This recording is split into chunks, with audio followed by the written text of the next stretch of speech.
Canada's Cirque Du Soleil, which started as a small group of street performers, is now a unique player in the global entertainment industry.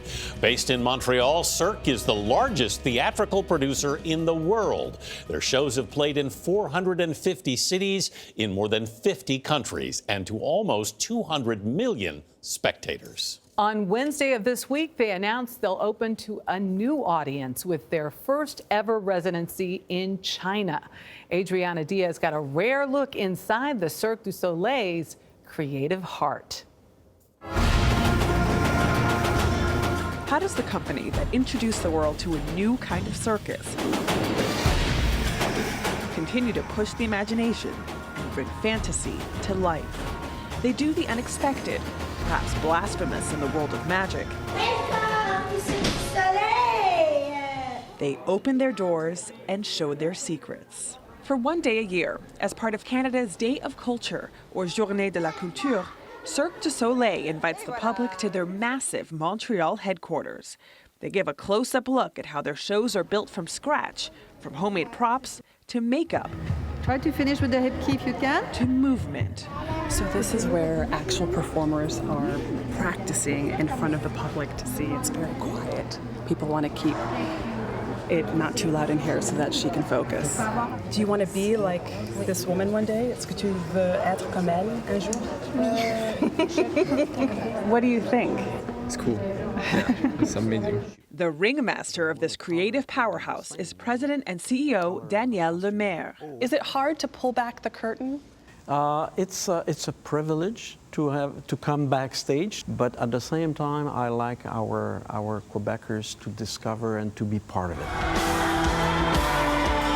But this entertainment empire has humble beginnings.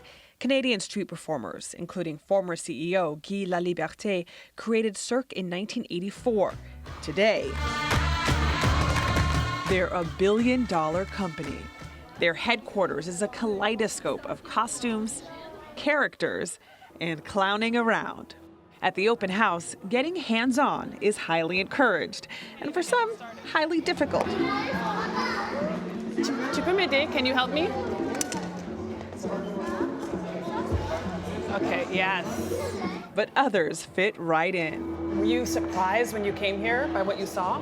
Yes. I expected less. You expected less. Yes. And what do you think now that you're here? It's amazing. And they're not just going behind the scenes, they're going above them. So what we are standing on right now, it's hard to say standing because it's so wobbly, it's a little scary, but this is what they call a technical grid. This is where they hang all the equipment, lights, ropes for the acrobats and that sort of thing. And each square inch of this grid has to be able to hold 300 pounds. Okay, let's get out of here quickly. What do you want folks to take away from coming here to your headquarters? I want them to understand how much work there is behind it. I want them to understand that we're not in industry, we're artisan. We were getting a lot of phone calls, a lot of people who want to visit. Cirque du Soleil's head of social action, Annick Couture, oversees this Bring Your Audience to Work Day. It is really an opportunity for us to open our doors, a bit like a Willy Wonka moment, so that you open the doors to the factory and you finally figure out what's behind those doors and you can see the magic where it all comes together and creates those beautiful shows. No golden ticket is required, and free entry comes with a tour. Costume production manager David Noppin showed us around. Each elaborate creation starts out as white fabric that's then dyed and dramatized in-house. A costume is part of the performance. It brings emotion. Like at Cirque we say we like to invoke, provoke, and evoke. And I think like the way we look at our costume and think of our costume is to bring out that effect. It helps them get into character. Exactly. They become the cricket. They become the cricket. They become the blunage. They become something that's not them, and that's part of a story bigger than themselves. In the new show, I'm going to be a hummingbird, so that'll be different. American Luke Anderson says costumes help him transition from acrobat to artist. You feel like a different person. I mean, you turn into the character for that short moment on stage. I am a hummingbird. How do you feel about the public being able to come in and see what you guys do?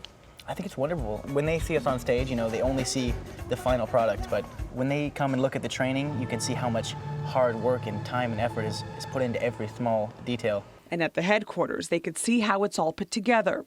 Fans were allowed all over the building, except one place. This door here is actually locked because what's happening behind these closed doors is the preparations for the China show, and that is off limits to everyone. Their residency in Hangzhou opens next year. It's their big foray to a new frontier. It's one of our top priority right now because you have 1.5 billion potential customers. We're doing the same thing in China today that we were doing 34 years ago at the corner of the street in Montreal. It's convincing people that we're offering an artistic content that is totally different. If you want to disrupt the world, you have to be innovative, you have to be gutsy, you have to push the boundaries of your creativity all the time. And the people that are struggling in the business world right now are the people that are too traditional. So your advice is loosen up. Exactly, and listen to the young people. Because when Guy Laliberté founded Cirque Du Soleil, he was 25 years old. So listen to the 25 years old people or the 20 years old people that have crazy idea and that are renegade, because they're the ones that are going to reinvent the world. For CBS This Morning Saturday, Adriana Diaz, Montreal, Canada. I remember when Cirque du Soleil came to the United States, 1993 or so, and it was just the epic thing to hit us. Wow. Spectacular shows, spectacular costumes.